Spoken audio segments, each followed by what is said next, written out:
Hello दोस्तों, आज के इस वीडियो में हमारे पास पोको का X3 फ़ोन और इसमें हम बात करेंगे इसके चार्जिंग सेक्शन से रिलेटेड। अगर पोको X3 का फ़ोन आपके पास आता है तो उसे आप किस तरीके से स्टेप बाय स्टेप चार्जिंग का पार्ट रिपेयरिंग करेंगे अगर उसमें कोई प्रॉब्लम हो जाती है तो। दोस्तों, सबसे पहले तो आपको जो उसका सब बोर्ड होता है उसके पिन को सही से चेक कर लेना है कि ये पिन प्रॉपर ओके है कि नहीं है। कहीं से भी कोई फॉल्ट सब बोर्ड में नहीं होना चाहिए, तब आगे हम लोग बात करेंगे।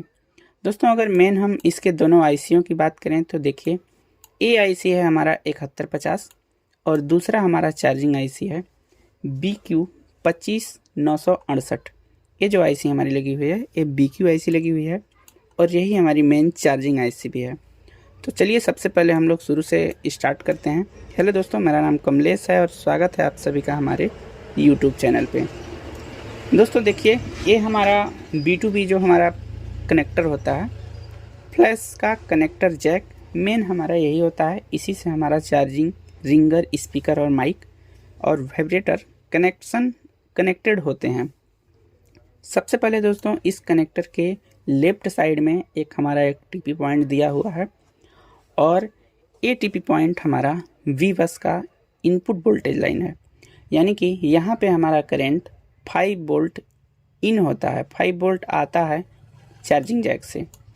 अब दोस्तों आप चेक कर लें सीधा फ्लैश कनेक्ट करके, और इस टीपी पॉइंट पे अगर वोल्टेज आता है तो ठीक है, तब तो आगे हम लोग देखेंगे। अगर नहीं आता है तो आपको एक जम्फर लगा देना है, फिर हमारी प्रॉब्लम सॉल्व हो जाएगी। ठीक है दोस्तों, अगर वहाँ से नहीं होता है तो हम थोड़ा आगे जाएंगे और इस लाइन को पकड़ते हुए फिर हम लोग देखेंगे। देखिए, जस्ट CPU के जस्ट नीचे उसके बगल में एक हमारा OVP IC दिया हुआ है जो कि लेग IC है और इसमें 6 लेग की IC लगी हुई है। दोस्तों, आपने कई बार देखा था कि BGA वाली OVP IC दिया होता है, लेकिन इसमें 6 लेग की OVP IC लगी हुई है। यहाँ से देखिए दोस्तों, अगर ये IC ख़राब हो जाए तो हमारा 5 वोल्ट जैक तक तो ज़रूर आएगा, लेकिन उसके आगे यहाँ तक नहीं बढ़ेगा। तो आपको एक काम करना है कि इस कैपेसिटर से उठा के और फिर जस्ट इस कैपेसिटर पे जम्फर लगा देना है ताकि हमारी प्रॉब्लम सॉल्व हो जाए। इस आईसी को आप चेंज भी कर सकते हैं। अगर आप चेंज नहीं करेंगे तो बाईपास भी करेंगे तो कोई प्रॉब्लम नहीं होगी। हाँ, आने वाले समय में अगर ओवर वोल्टेज आता है या कोई समस्या होती है तो डायरेक्ट आपकी चार्जिंग आईसी BQ आईसी ख़त्म हो जाएगी, जल जाएगी, शॉर्ट कर देगी।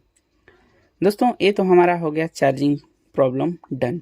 यहाँ से हमारा फ़ोन चार्ज होगा, लेकिन दोस्तों इसमें 4-5 पॉइंट और होते हैं जो कि है यहाँ पे DMDP ID की लाइन, थर्मल, V बस और VBAT।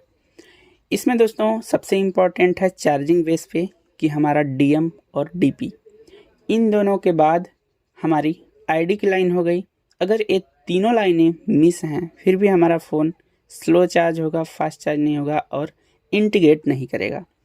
तो इसके लिए हम सबसे पहले DPDM लाइन को ट्रेस करेंगे। तो जिस तरीके से हमने V बस का इनपुट यहाँ पे चेक किया था, उसी तरीके से जस्ट उसके बगल में राइट साइड में 2 पॉइंट और हैं, जिसमें पहला पॉइंट हमारा DM का है और दूसरा पॉइंट DP का है। इन दोनों पे दोस्तों आप रीडिंग ले लें और रीडिंग लेने के बाद अगर फ़ोन आपका स्लो चार्ज होता है या फिर एकदम धीरे धीरे चार्ज हो रहा है तो इन दोनों लाइनों को चेक करें। अगर यहाँ तक की सप्लाई आ रही है तो ठीक है, नहीं तो आगे आप देख लीजिए। ए लाइन दोस्तों, अगर ए आपस में या फिर हमारे जैक से कनेक्टेड नहीं है तो हमें सॉफ्टवेयर में, फ़ोन अनलॉकिंग में, FRP में कभी भी फ़ोन हमारा पोर्ट को नहीं बनाएगा। देखिए, ये दोनों लाइनें 2 रजिस्टर यहाँ से कनेक्ट हो रही हैं।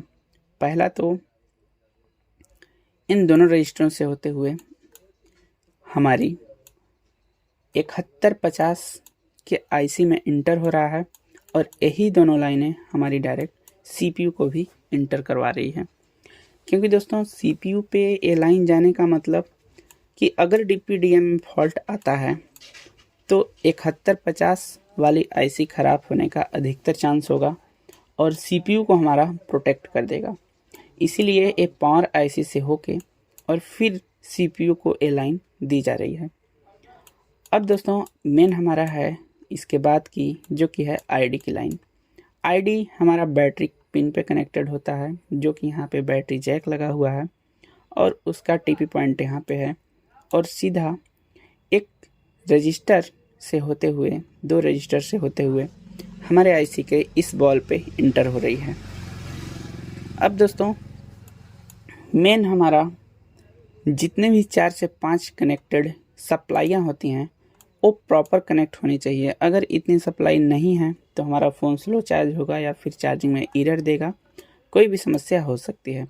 तो इस तरीके से पोको X3 का अगर फ़ोन आपके पास आता है तो आप उसे स्टेप बाय स्टेप प्रॉब्लम को सॉल्व कर सकते हैं। मिलते हैं नेक्स्ट वीडियो में, तब तक के लिए गुड बाय।